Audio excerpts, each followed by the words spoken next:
En Red Más Noticias, hablan los ministros. El ministro de Hacienda, Ricardo Bonilla, dijo que nadie piensa en la posibilidad de reducir la edad de pensión. En entrevista con Red Más Noticias, Bonilla habló del crecimiento económico, de la ley de presupuesto, de la ley de financiamiento, entre otros temas. El hombre es un ser económico, decía Carlos Marx. Y ahora precisamente vamos a hablar de economía con el ministro de Hacienda, Ricardo Bonilla. Ministro, bienvenido a Red Más Noticias. Mucho gusto, ¿cómo está? Saludos a la teleaudiencia de Red Más Noticias. Ministro, ¿qué tan viable es reducir la edad de pensión en este momento? ¿Reducir la edad? Reducir la edad de pensión. No, yo creo que nadie piensa en reducir la edad de pensión. A la inversa, en todo el mundo lo que están es ajustándose a la nueva esperanza de vida. Algún día en Colombia también tendremos que ir ajustando a la esperanza de vida. Hoy las personas cotizan 25 años para entrar al sistema. Ministro, ustedes van a insistir en el presupuesto de 523 billones de pesos, pese a que, digamos, algunos especialistas, expertos dicen que no hay como el respaldo financiero suficiente para eso. Pues mire que la discusión en el Congreso ha oscilado en dos niveles. Cuando se estuvo mirando el umbral, en realidad estaban mirando el lado del ingreso.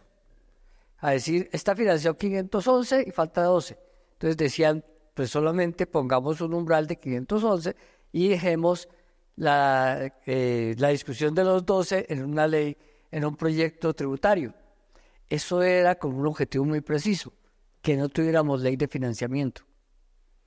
Como se radicó la ley de financiamiento, el presupuesto es un conjunto en donde está lo financiado y lo por financiar. Eso significa que las comisiones económicas tienen que adelantar la discusión de la ley del proyecto de ley de financiamiento. Esa fue la mirada por el lado del ingreso. Ahora se está mirando por el lado del gasto y le están mirando las comisiones económicas y uno se encuentra con una curiosidad y uno están interesados en bajar el presupuesto, están interesados en subirlo. Y entonces han radicado más de 250 proposiciones y todas las proposiciones tienen un común denominador. Póngale más plata a esta entidad, póngale más plata a esta otra. Y uno suma y dice, uy, la inversión ya no va a ser 82 billones, sino 172, 152 billones, gracias al Congreso. Pero la pregunta que tengo que devolver inmediatamente es, ¿y dónde saco la plata? Porque cuando usted me pide que ajuste, le ponga una entidad más, tiene que decirme la fuente cierta. Tiene que decirme de dónde saco los recursos.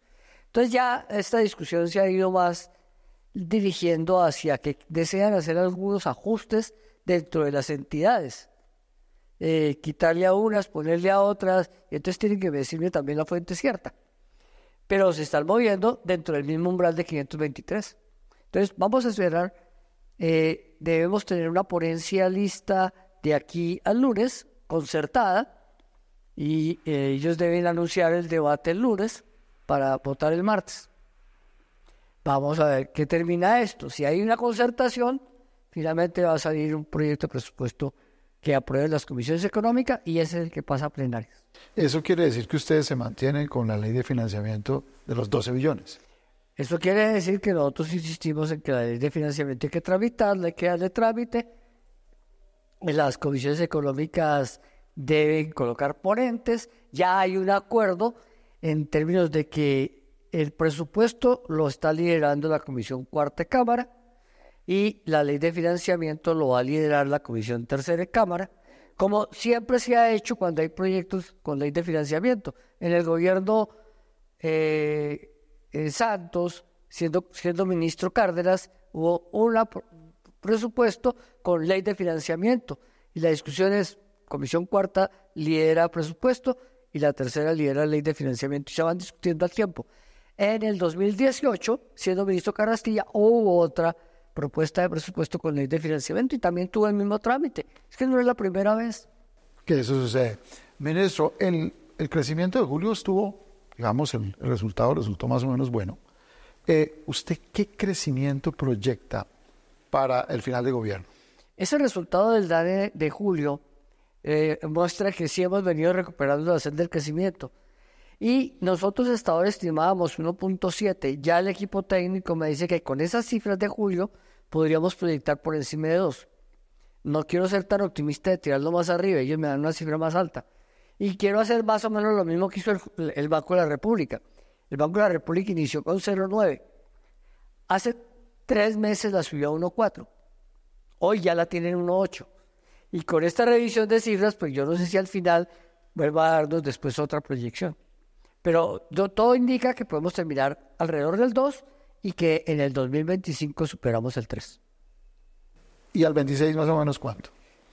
Podemos acercarnos al 4. ¿Sí? Vamos recuperando la senda del mediano plazo. No vamos a volver a tener el episodio extraordinario del 21 y 22. Que quiere decir que tampoco disponemos del recurso con el cual ese episodio extraordinario se dio, que fue a punta de deuda. Acuérdense que el gobierno se endeudó en 200 billones de pesos y le inyectó esa plata a la economía. Hoy estamos recuperando el crecimiento pagando esa deuda. No endeudándonos, sino pagando esa deuda.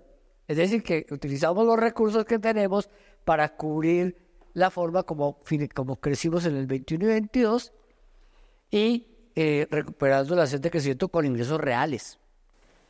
Claro, ministro, pero de todos modos, siendo, digamos, que lleguemos a 4, los economistas siempre le dicen a uno, después de 5 es que empieza uno a ver empleo, a generar más empleo. No se alcanza, ¿cierto? Pues los economistas, depende de quiénes sean, porque le van a decir, la tasa promedio de largo plazo en Colombia es del 4. Excepcionalmente Colombia tiene tasas de 5, de 6 o de 7. Y Colombia, si es así, nunca ha podido resolver un problema estructural, que es que nunca hemos tenido una tasa de desempleo del 5%. La tasa más baja de desempleo que hemos tenido en Colombia es del 7,6 y solo lo obtuvimos en el año 1994. Y en ese momento el crecimiento fue un año de 7%. Esa tasa de crecimiento desapareció después y volvimos a la tasa de desempleo de 2 dígitos. Usted sabe que la tasa promedio de desempleo de los últimos 80 años en Colombia es 10%.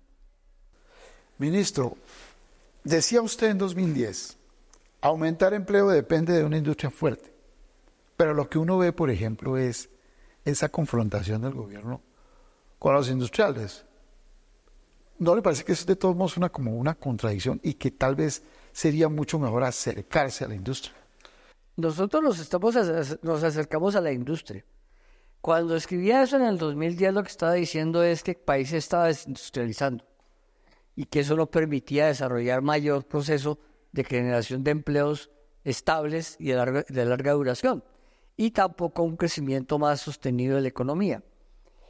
Este gobierno está planteando la reindustrialización. Eso significa que en el mundo industrial la ANDI recupere la razón de su sigla, que era Asociación Nacional de Industriales. Después, aquí el chiste siempre fue, la ANDI se convirtió en la ANDE, la Asociación Nacional de Empresarios. Pero empresarios significaba que la industria entonces ahora era comercializadora de bienes importados. Pero ¿cómo acercarse más a ellos? Porque de todos modos uno siente que hay un lenguaje muy fuerte del presidente y una brecha muy dura en ese sentido. Digamos, lo que uno percibe desde afuera. Pero cuando uno va a las reuniones gremiales y a las reuniones de base, encuentra que efectivamente hay expectativas de cómo desarrollamos el proceso de reactivación de la economía y de recuperación de la industria. Eso lo hemos sentido en las bases de los sectores de textiles y confecciones, particularmente los confeccionistas y los confeccionistas de barrio, que son los que en última instancia hacen el madrugón y hacen otras cosas. Ahí es donde está la base grande. Lo hemos sentido en la necesidad de recuperar la producción en Colombia de medicamentos. La ANDI no defiende la industria de medicamentos, sino la comercialización de medicamentos. Lo hemos planteado en términos de cómo recuperamos la metalmecánica, que en Colombia prácticamente perdió piso desde los años 90 para acá. Es decir, el bienvenidos al futuro fue el mal futuro de la metalmecánica. Ministro, ¿qué piensa de algunos críticos que dicen que en vez de que el gobierno cobre más impuestos, ejecute mejor y más rápido. La fuente sana de financiación de los gobiernos son los impuestos. Ejecutar es simplemente utilizar los impuestos para garantizar el desarrollo de obras. Es con los mismos impuestos que voy a ejecutar.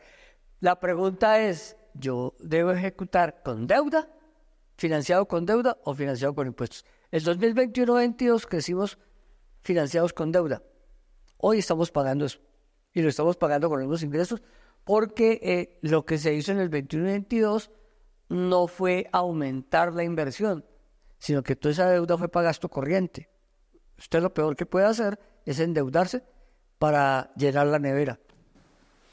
Ministro, el director de Crédito Público nos puso esta semana a hablar del fantasma del default. ¿Eso qué tan cierto es? ¿O es más fantasma, más mito que lo que puede ser realidad al final del gobierno? El tema del director de Crédito Público es si tenemos la caja suficiente para pagar las obligaciones nacionales e internacionales.